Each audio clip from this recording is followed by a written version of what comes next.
Good morning. Marcia and I really had a great time about a week ago on Saturday, May the 30th. And when we watched the launch of Elon Musk company, SpaceX, they launched that Falcon 9 rocket and carrying two astronauts into outer space. First time we'd seen a launch of astronauts from American soil by an American rocket in almost a decade. They were traveling to the International Space Station, which is such an incredible accomplishment of science and technology. The space station, we watched them rendezvous and literally climb out of the capsule and into the space station. As I was watching all of that, it made me think about Chris Hadfield. You remember I told you about a book several years ago now, about Chris Hadfield's book of An Astronaut's Guide to Life on Earth. He was an amazing man. He's the first Canadian to go into outer space. And as a Canadian, he actually went to the space station and continued with the helping to build the space station. Chris Hadfield's an amazing man and had quite an amazing life and working as an astronaut. But he tells about when he got to do a spacewalk. He was going to be helping to build there on the space station. And he was so excited. It was like it was going to be Christmas Day. The night before the spacewalk, he was going over everything. He was checking the umbilical cord. He was checking the oxygen. One of the things you had to do for your space helmet was you had to put on anti-fog on the mask, the shield. Because when you're outside working and you start generating heat, you can have your mask fog up. If you ever go scuba diving or snorkeling, you put on some anti-fog on your mask, you go diving, and after a while it usually does still fog up. And so all you do is take off your mask, rinse it out, and then you can put it back on. But if you're in outer space, you don't take off that helmet. You don't get to clear it if it starts to fog. You got to do it right. And so that night, Chris put in the anti-fog and he rubbed and he rubbed and he rubbed. He didn't want it fogging up while he was in outer space. So the next day, he and his friend Scott, they got to travel outside into space, a spacewalk. You're traveling 17,500 miles an hour out in space.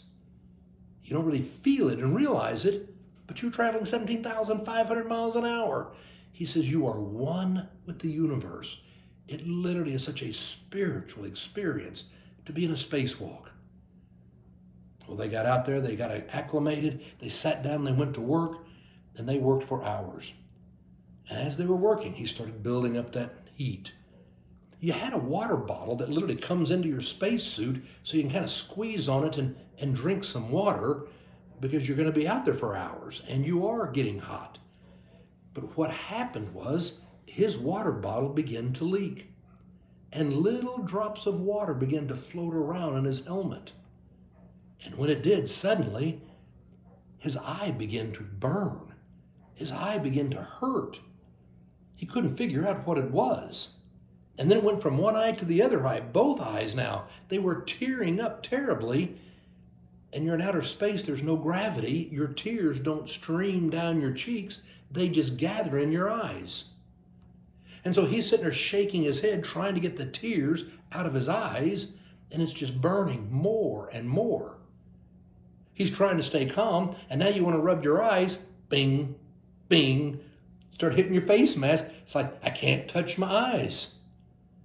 And so the burning goes on, and he says, Houston, I have a problem. He tells them what's happening. They're trying to figure it out. He's trying to stay calm so they won't cancel the spacewalk and make him come back in.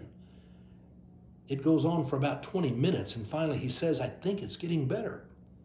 And sure enough, the burning was stopping. The tearing was slowing down. Now he could see again. And so he went back to work. He worked another hour and a half. And when that hour and a half was over and they completed the task, he came back into to the spaceship there, and he was exhausted. I mean, he was exhausted, sitting there in the International Space Station, and he's talking back to Houston, and they said, we think we figured out what happened. They said, Chris, did you put the anti-fog there in your mask? Yes. You must not have wiped it off right. You didn't do it right.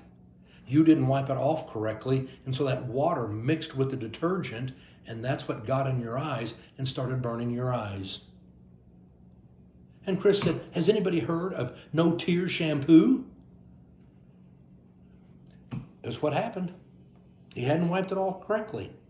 And so it mixed with the detergent, got into his eyes, caused the burning.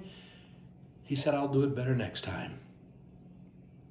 Well, as time went on, what he found out was all the new astronauts who are now in training, a part of their training was, let us tell you what happened to Chris Hadfield.